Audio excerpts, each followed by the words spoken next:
আজকে বাড়িতে কি হয়েছে জানো, যতগুলো দুধ রেখেছিল না সবগুলো ছানা হয়ে গেছে। তো ভাবলাম যে এইগুলা দিকে কিছু একটা করা যায়, কি করবো ভেবেই পাচ্ছি না।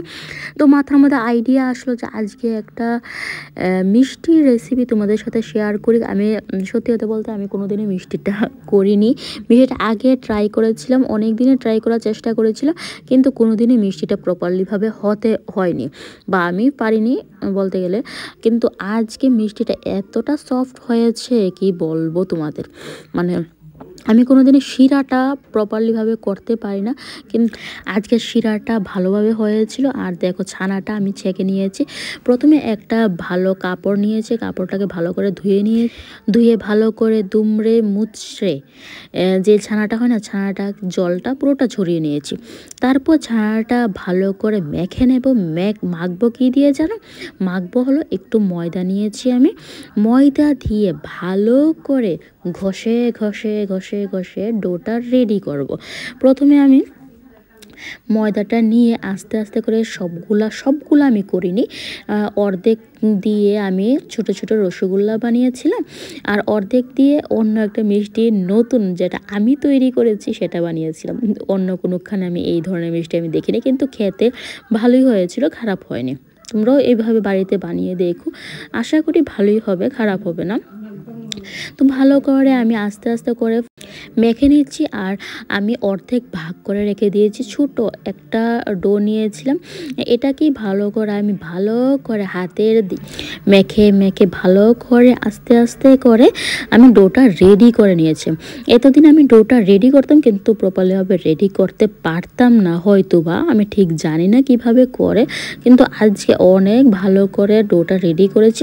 তোমরা কিভাবে বুঝবে যে তোমাদের মিষ্টিটা হবে কি না হবে?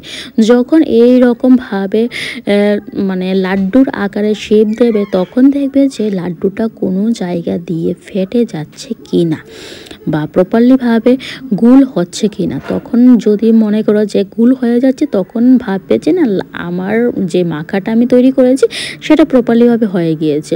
তো দেখো, এটা থেকে যেইভাবে ঘি বেরোচ্ছে, আজকে দুধটা মনে হয় ওরা জল মিশায়নি, কারণ দুধে দেখবে জল মেশানো তো থাকবেই। যতই ঘুষের থেকে দুধ রাখো, বাড়ি থেকে দুধ রাখো, যে কোনো কারণে জল মেশানো থাকবে, এটা নিয়মই, ওদের নিয়ম জল মেশানো। তো এখন শিরাটা তৈরি হয়ে গিয়েছে। তারপর আমি আস্তে আস্তে করে ছোট ছোট যে রসগোল্লা বানিয়েছিলাম সেগুলো দিয়ে দিয়েছি। আর এখন দেখো 5 থেকে 10 মিনিট ঢাকা দিয়ে রাখবে, তারপর অপেক্ষা করবে। দেখো আমার রসগোল্লা একবারে রেডি। আমি মানে নিজের চোখে বিশ্বাসই করতে পারছি না যে আমার রসগোল্লা আমি এত তাড়াতাড়ি রেডি করে ফেললাম আর হয়ে গেল রসগোল্লা। এতটা সফট হয়েছে কি বলবো।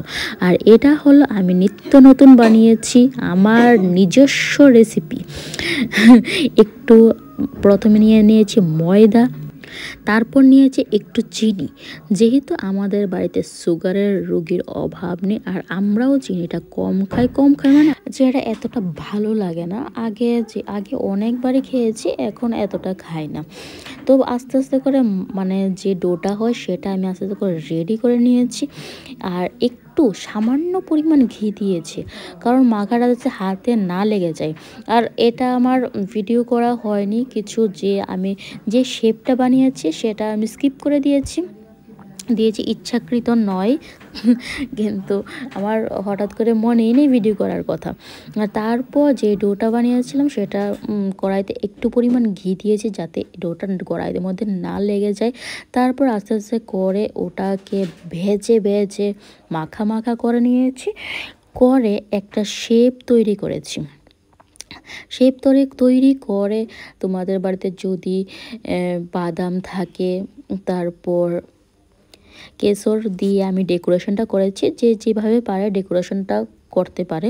এটা হলো ঝটপট তৈরি করা মিষ্টি। বাড়িতে কেউ এলো, তাড়াতাড়ি করে এটা মিষ্টিটা বানিয়ে নিতে পারো, তাড়াতাড়ি জলদি এটা তৈরি হয়ে যায়। তো দেখতেই পারছো কতটা সফট হয়েছে আর কতটুকু ফুলে গিয়েছে। আমি তোমাদেরকে হাতে দেখিয়ে দিচ্ছি, তোমরা বাড়িতে ট্রাই করতে পারো।